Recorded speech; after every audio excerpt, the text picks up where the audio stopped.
Hello everyone, and welcome to my review of Doctor Who and the Silurians. Now, this is a story I have not seen. This is one of the first stories I've not seen. My first for this channel. Well, my second overall. But, this is a week late. I I watched this a week ago with my partner, Elizabeth, and I planned to put it out, but the original take I've got, which is still on my device, I'm planning to delete it, isn't the best. It's mostly me just rambling about random rubbish, forgetting names, and that's why I didn't put it out, because it was just sort of like, that's rubbish. I might need to re-record it, and so here I am, re-recording it. I'm also a lazy bastard.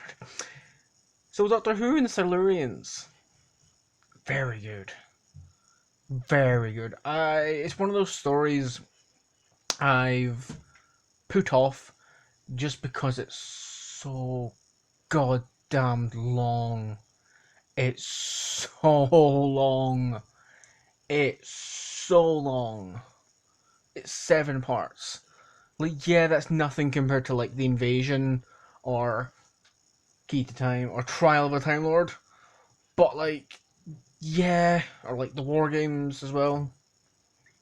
Yeah, but still, yeah.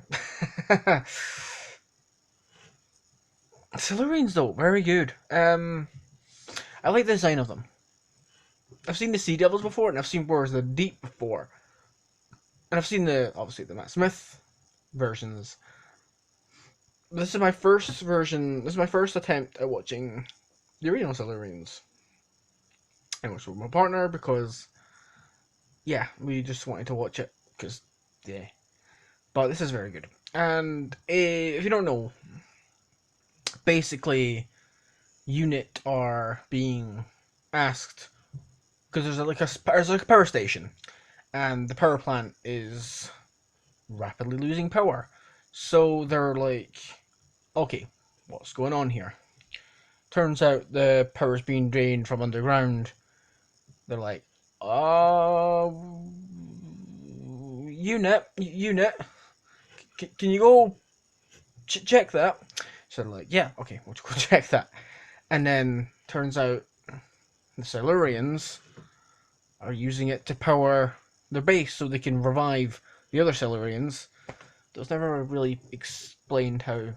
Though it's never explained how the Silurians woke up in the first place. If they need power to get the other Silurians up, where did they get the power in the first place to wake the first one? I don't.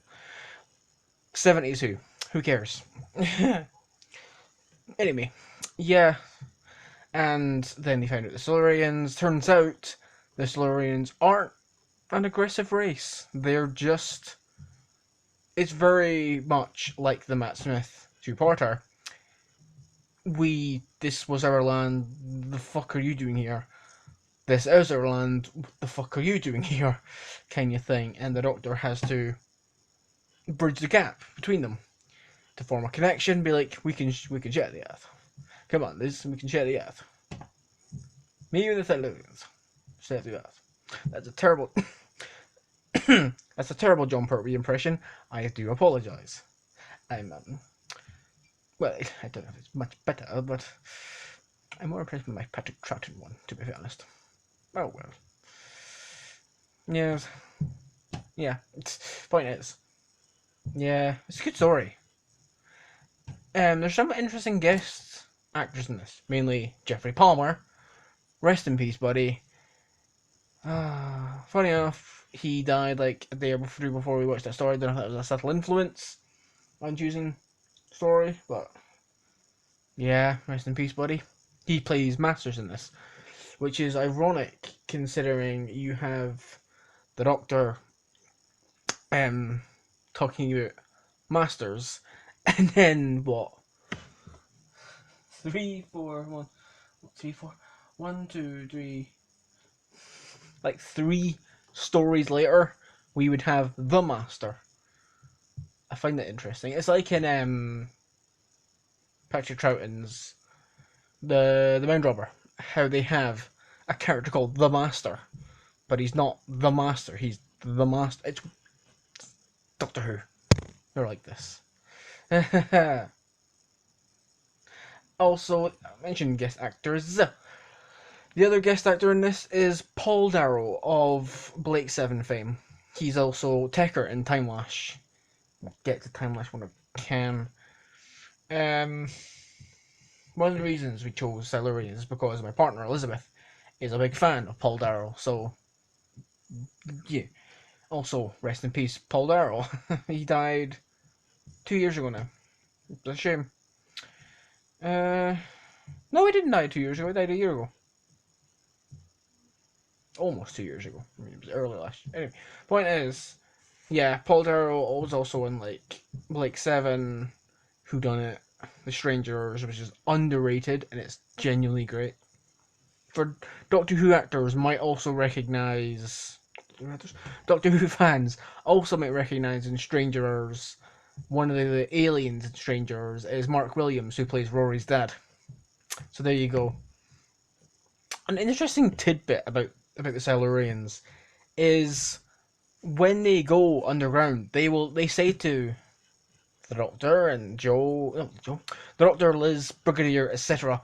We will be back in 50 years, or something like that. They mentioned 50 years somewhere in the story, and the Matt Smith story takes place in 2020.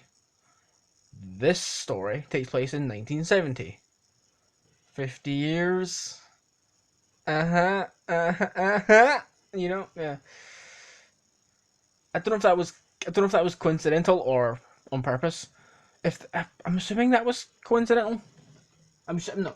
I'm assuming that was on purpose because like that's weird to get coincidentally. But yeah. Also, I love how the Silurians speak. They're not. I love how Silurians fight between themselves and how they speak, and it's just. You will do this. Yes. It's a stupid thing to pick up on, but yeah. Also, I love how when we see the Silurians, they hide their effects a bit better. I know it's not like the worst of Doctor Who designs. It's actually one of the best. And classic Who can be iffy sometimes. But like when you see these things, they're mostly hidden in the shadows, they're mostly in the caves, where you don't see the full costume, and you don't see how kind of cheap it looks. Again, it's one of the better looking costumes, but like limitations are limitations. You can, yeah, I really like that, and also you can, like when they're, you can tell when they're, oh, you can always tell when they're on the surface, and I can't remember exactly when it is, but there's a bit when they're walking around, and you can you can clearly see when it's walking the little flap on its back where the headpiece comes on is like flapping up and down. So that was great. But also, yeah, other than that, I know this is also this was my second ever Liz story because before I'd only watched Spearhead from Space, which is 4 parts, and every other Pertwee story involving Liz is 7 parts. Then they reduced it to 6. Then they started to reduce it back to 4, which is great. So yeah, but the early Pertwee years are all 7-parters, and it's a nightmare to get through, especially when you have ADHD. Yeah. Have you seen this story? What do you think about it? If you liked it, great. Share your thoughts in the comments below. Don't forget to like, share, and subscribe. Have a good one out there.